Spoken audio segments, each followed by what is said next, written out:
Assalamualaikum warahmatullahi wabarakatuh. Di video kali ini saya akan mencoba membahas tentang peramalan atau forecasting dalam manajemen operasi. Pertama yaitu pengertian dari peramalan. Peramalan atau forecasting adalah salah satu seni atau ilmu pengetahuan untuk memprediksi kejadian atau peristiwa di masa yang akan datang. Peramalan biasanya diklasifikasi dengan horizon waktu. Ada terdapat 3 horizon waktu dalam memprediksi peramalan. Yang pertama yaitu peramalan jangka pendek. Peramalan jangka pendek ini berlangsung dalam rentang waktu sampai dengan 3 bulan atau kurang dari 1 tahun. Sedangkan peramalan jangka menengah yaitu kisarannya mencapai 3 bulan sampai 3 tahun.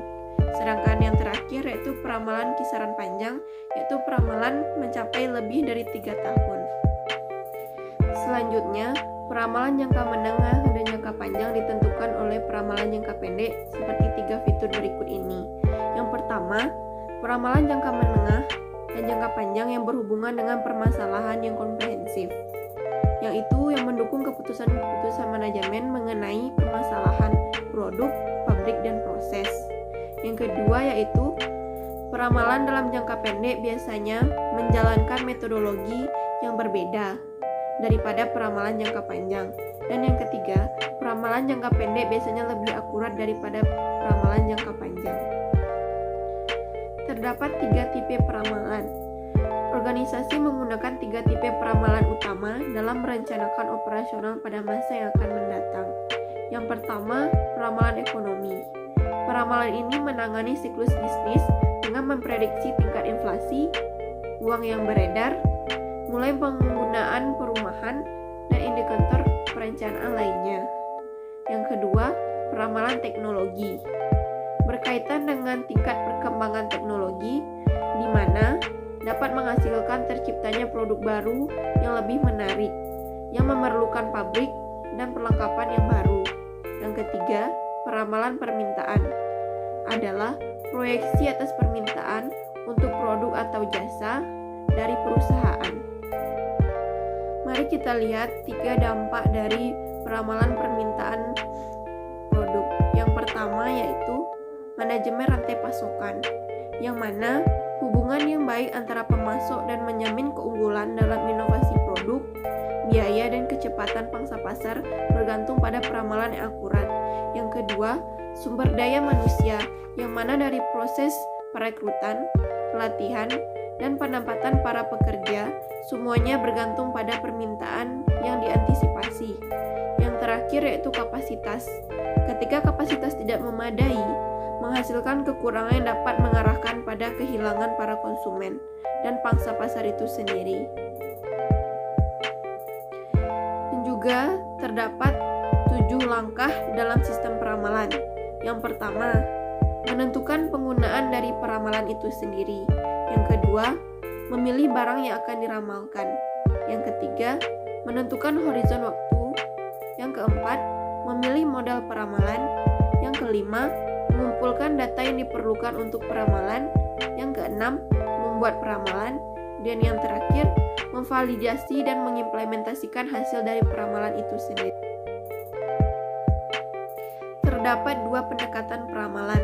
Pertama, menggunakan pendekatan peramalan kuantitatif, yang mana pendekatan peramalan ini menggunakan bermacam-macam model matematika yang bergantung pada data historis atau variabel asosiatif untuk meramalkan permintaan.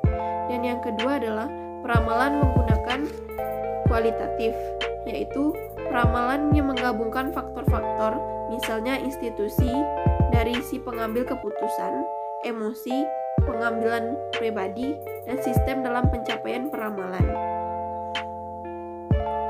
Dan kita masuk kepada ikhtisar model kualitatif. Yang pertama itu ada opini dari Dewan Eksekutif. Maksudnya adalah berdasarkan pada metode ini, opini dari sekelompok para ahli yang mumpuni atau manajer seringkali dikombinasikan dengan model statistik, dikumpulkan untuk memperoleh sekumpulan estimasi permintaan. Yang kedua, metode Delphi, yang mana terdapat 3 jenis partisipasi yang berbeda dalam metode Delphi. Yang pertama, si pengambil keputusan. Yang kedua, staf personalia. dan yang ketiga para responden. Selanjutnya yaitu metode gabungan karyawan bagian penjualan. Di sini adalah dalam pendekatan ini, masing-masing karyawan bagian penjualan mengestimasi penjualan apa yang ada di dalam kawasan mereka. Dan yang terakhir itu metode survei pasar. Di metode ini adalah mengumpulkan input dari data karyawan atau konsumen yang potensial mengenai rencana pembelian atau pada masa yang akan mendatang. Baik, selanjutnya yaitu penguraian dari runtutan waktu. Runtutan waktu memiliki 4 komponen sebagai berikut. Yang pertama yaitu kecenderungan. Kecenderungan adalah pergerakan data secara bertahap ke atas dan ke bawah selama bertahun-tahun. Yang kedua, musiman.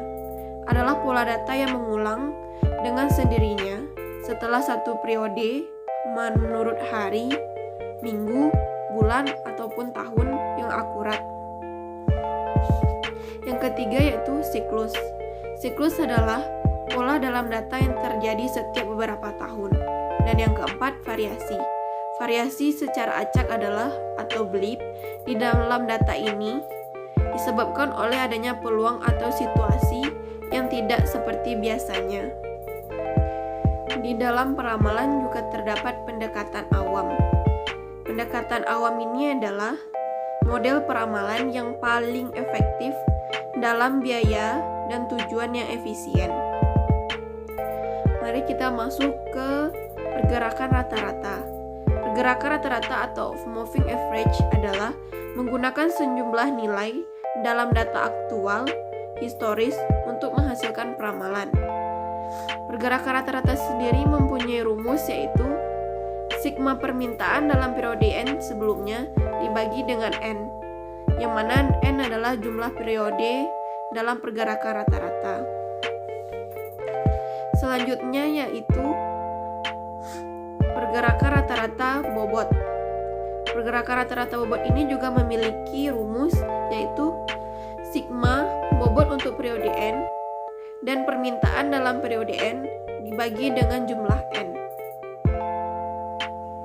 Yang terakhir kita akan masuk kepada mengukur kesalahan peramalan.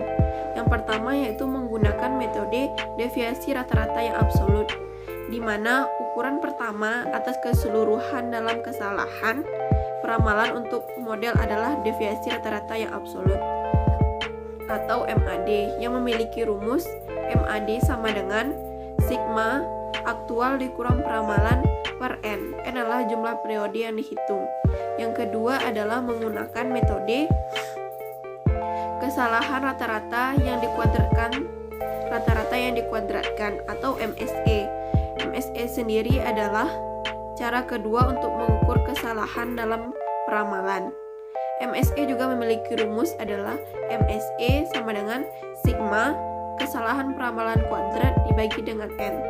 Dan yang terakhir adalah menggunakan metode MAPE atau persentase kesalahan rata-rata yang absolut. Permasalahan dengan MAD maupun MSE adalah bahwa nilai mereka yang bergantung pada besarnya barang yang diramalkan. MAPE ini juga memiliki rumus yaitu sigma N I sama dengan 1/100 dalam kurung aktual dikurang dengan aktual per N. Sekian pembahasan materi tentang peramalan atau forecasting dari saya. Apabila ada kata-kata yang salah mohon dimaafkan. Assalamualaikum warahmatullahi